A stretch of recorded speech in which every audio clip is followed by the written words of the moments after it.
Okay po ba ang lahat? Tunay nga po na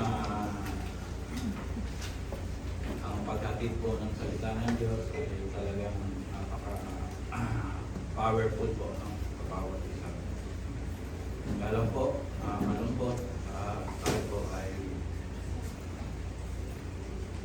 iniwanan ang ating pinakamatandang miyembro ng Iglesia.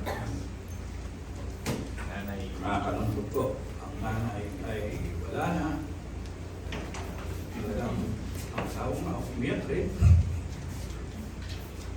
Pati makita naman natin yung galak ng nanay na talagang pag nasa church, no? Talaga siyang sigasig. Kahit na hirap na po siya maglakad, kita niyo naman po, malapit na sa sahig ang kanyang mukha. Pero ganun po, patuloy po siyang, at alam naman natin na nasa mabuti po siyang kalagayan. Amen. Yes. Sana po, maging huwaran din po natin ang nanay para patuloy tayo na magpagamit sa Iglesia, sa Panginoon.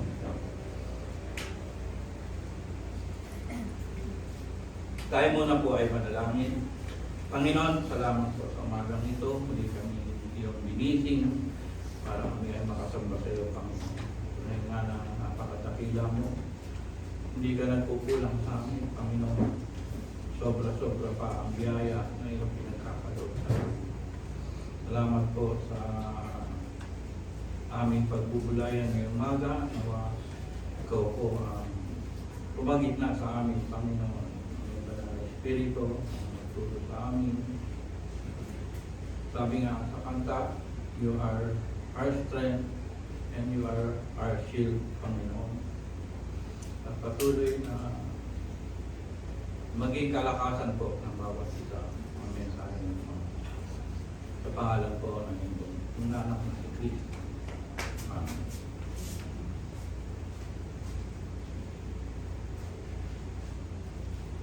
Ang libro po ng Deuteronomy ay hindi lang po simpleng history book. Ito po ang huling sermon ng Moises bago pumasok ang Israel sa Promised Land. Isang matandang lingkod na malapit nang mawala sa eksena. Farewell na farewell. Pero bago siya mawala, he wants Israel to remember one important truth. Isang mabigat na katotohanan gustong ipaalala ni Moises. Sabi ni Moises, hindi kayo pinagpala ng Diyos dahil kayo matuwid. Hindi dahil mababait ang Israelita, hindi dahil desert nila, hindi dahil malakas ang kanilang pananampalataya. Bagkus, paulit-ulit silang sumuway sa Diyos. At dito natin makikita ang isang pinakamadilim na kasalanan ng mga taga-Israelita, ang mga Israelita.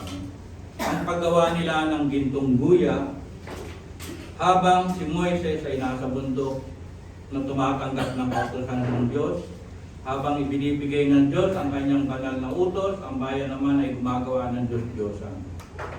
Habang ang Diyos ay nakikipagtipan, ang tao ay nagtatakbo. At dahil dito, dumating ang matinding galit ng Diyos laban sa kasalanan.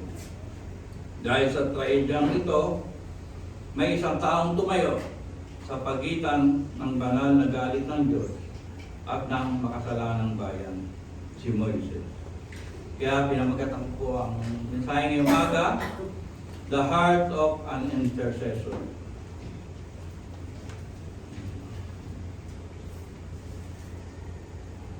Puso ng tagapamagitan. Makita natin sa isang larawan ng tunay na intercessor. Isang taong umiiyak, nag-aayuno, nakikiusap, humihingi ng awa para sa iba. Hindi niya pinagtanggol ang kasalanan ng mga Israel. Hindi niya minaliit ang kasalanan.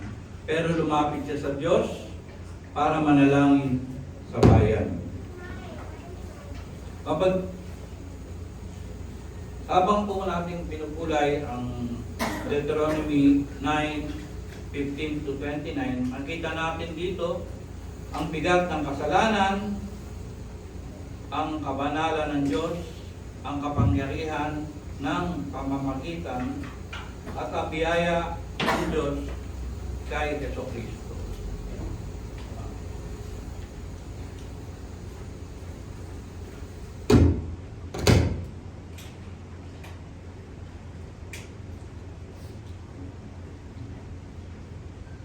At ang tema nga po ay ang Heart of Intercessor. Dito po sa Deuteronomy, makikita natin si Moises bilang isang tunay na tagapamagitan. Isang taong tumayo sa pagitan ng banal na galit ng Diyos at makasalanang Israel. Kaya, ang puntos po natin ay ginawa na po nating acronym na prayer. Isang malalim at powerful na sermon tungkol sa intercessor. Unang-una po, letter P, prostrate before God. Magpatira pa sa harap ng Panginoon.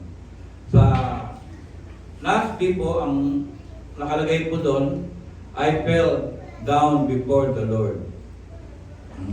Verse 18. Ako'y nagpatira pa sa harap ng Panginoon. Bago maging makapangyarihan ang panalangin ni Moises, siya muna ay nagpakumbaba. Ang salitang nagpatira pa ay larawan ng brokenness, surrender, desperation, at total dependence sa Panginoon. Kung wala po tayong ganyang puso, mahirapan po tayong lumapit sa Panginoon. Hindi siya lumapit na para ba siyang demanding, hindi siya lumapit na para ba siyang may karapatan, siya ay lumapit na wasak ang puso. Ang tunay na intercessor ay hindi, unang-una po, hindi mayabang, hindi self-righteous, hindi pakitang tao. Ang intercessor ay mga taong marunong lumuhod. Maraming gustong gamitin ng Diyos, pero kakaunti ang gustong magpakababa. Maraming tao ang gustong maging makapangyarihan sa ministeryo, maging magpapala o magpagamit ng Diyos sa kadakilang bagay, pero kakauntihan ng dumaan sa pagpapakumbaba at pagtanggap ng pagtutuwid, paglilingkod kahit walang pagkilala, pagsunod kahit mahirap, at pagtalikod sa pride o sariling kagustuhan. Bakit po minsan powerless ang ating prayer? Dahil puno tayo ng pride, self-dependence, distraction. Sabi nga, God gives grace to the humble. Kahit po sa atin ng testimony, nakita po natin ang ating Panginoong Kristo ay yumuko sa kanyang Ama. Bago po dumating ang krus, may pagluha po ang ating Panginoong Kristo. At hindi lang po luha, kundi may kasamang dugo. Ang taong hindi marunong lumuhod sa Diyos ay hindi magiging makapangyarihan sa harapan ng tao. Ang tunay na lakas ng tao ay nagsisimula sa pagpapakumbaba sa harap ng Diyos. Powerful po ang ating prayer pag marunong po tayong magpakumbaba sa Diyos. Pangalawa po, letter R, repent for the sin of others. Pwede po ba yun? Ginawa po ni Moises. Nagsisi siya dahil sa kasalanan ng iba. Tandaan po natin, hindi po si Moises ang gumawa ng gintong baka, pero siya po ang umiyak. Ito po ang puso ng isang intercessor. Nararamdaman niya ang bigat ng kasalanan ng bayan. Ang makasalanan ng Israel ay rebelde, matigas ang ulo, paulit-ulit na bumabagsak. Pero hindi sila sinukuan ni Moises. Tunay nga po na madaling maghusga kaysa umiyak. Madaling magalit kaysa manalangin. Pero ang tunay na puso ng intercessor ay nasasaktan kapag ang tao ay lumalayo sa Diyos. Kagaya po ng mga nanay. Dami na pong nanay dito. Kapag ang anak po ay nalululon sa bisyo, ang mga ibang tao ay mga kasama kakilala, kamag-anak, pabayaan mo na yan, matigas na ang ulo niya. Kaya ano siyang matuto.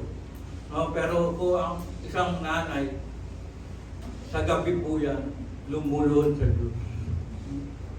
Iniiyak niya na sana po ay magbago na ang kanyang anak. Hindi po natin maalis yun sa mga nanay. Kasi talaga po ang mga nanay ay talagang ipinaglalaban ang kanilang anak. Para din po yan yung inahin, inahing manok. Pagka kakainin yung kanyang mga sisiw ng mga daga, nakita ko talagang pinaglalaban niya yun.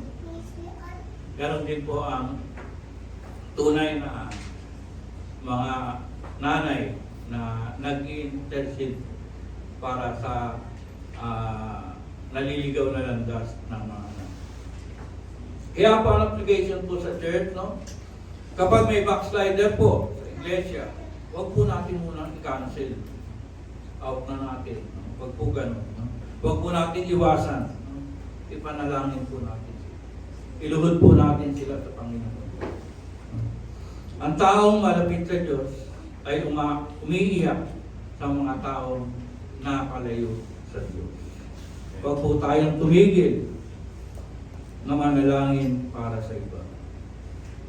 Pangatlo po, A, sa prayer, appeal to God's mercy. Umasa sa awa ng Diyos.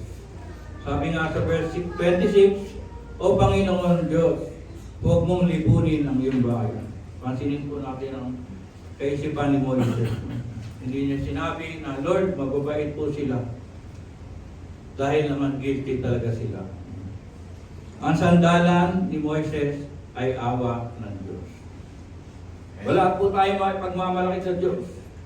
Tayo po ay naligtas dahil hindi po tayo mabuti tayo dahil sa maawaing Diyos. Sabi nga sa report, salvation is by grace alone. Kung awa ng Diyos ang aalisin, wala po tayong kapag-apag-apag. Kung si Jesus po, ang ultimate proof ng mercy ng Diyos. Si Jesus po ang tunay na habag ng Diyos. Sa krus po, nagtagpo po ang justice and mercy. Ang parusa para sa atin, ibinuhos kay Kristo.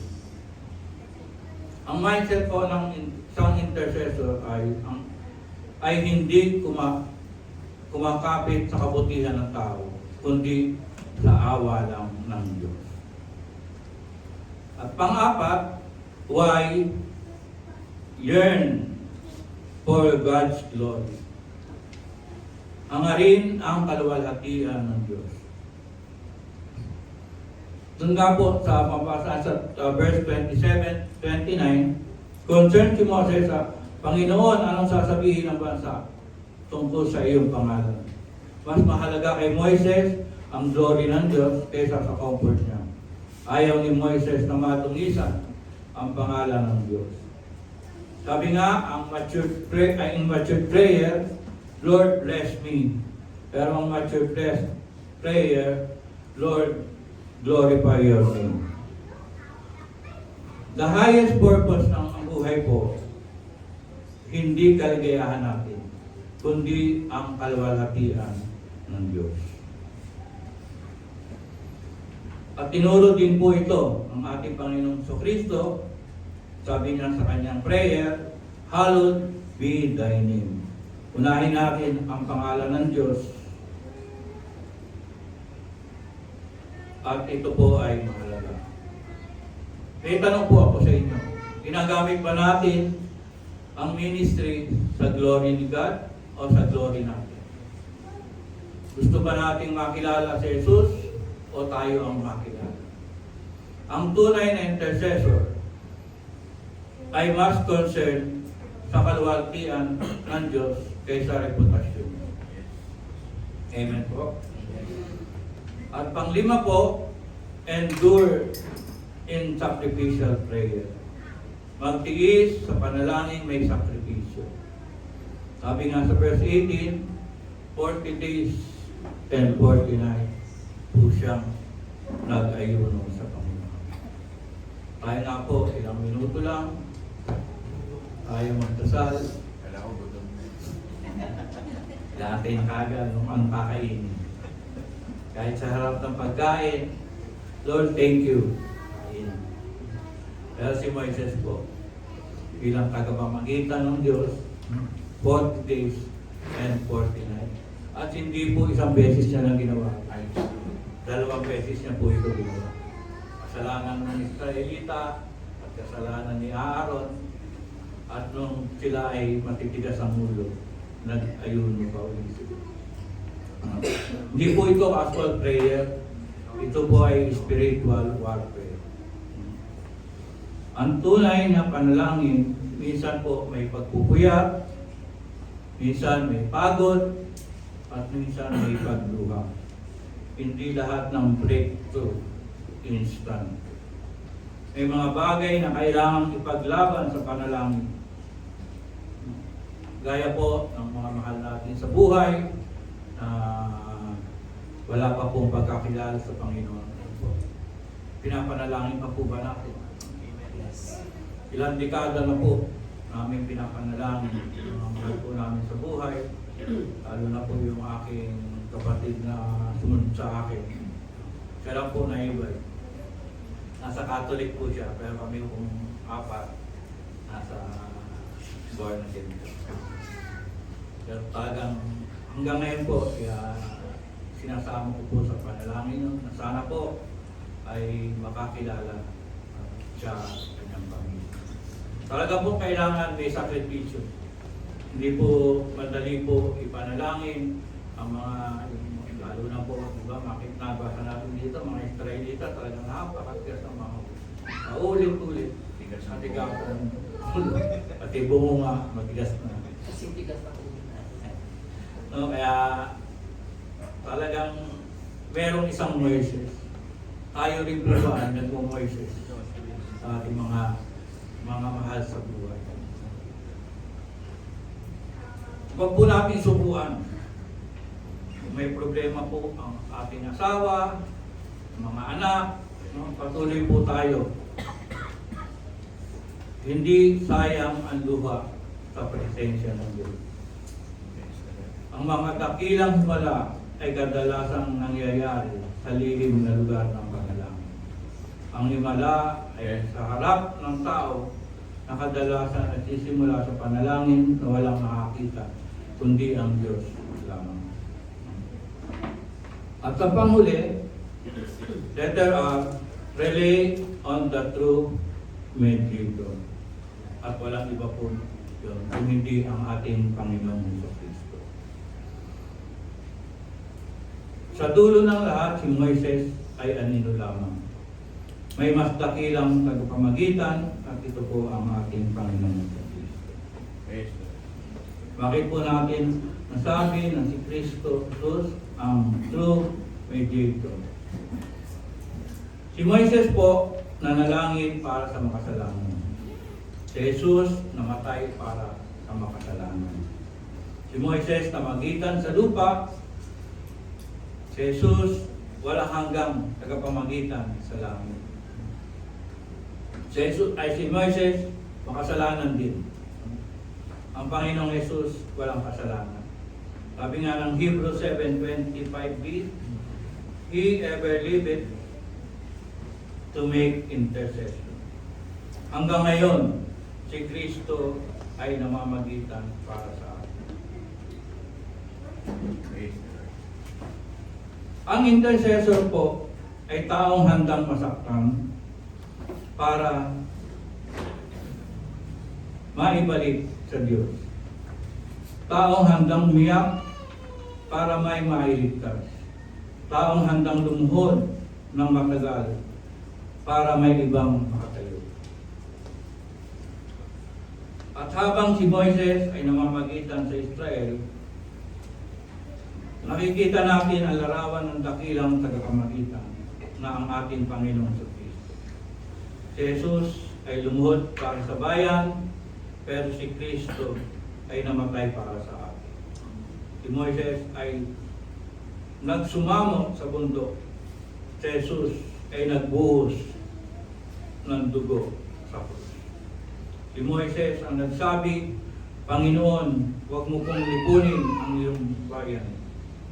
Pero ang Panginoong si Kristo ang nagsabi, Father, forgive them.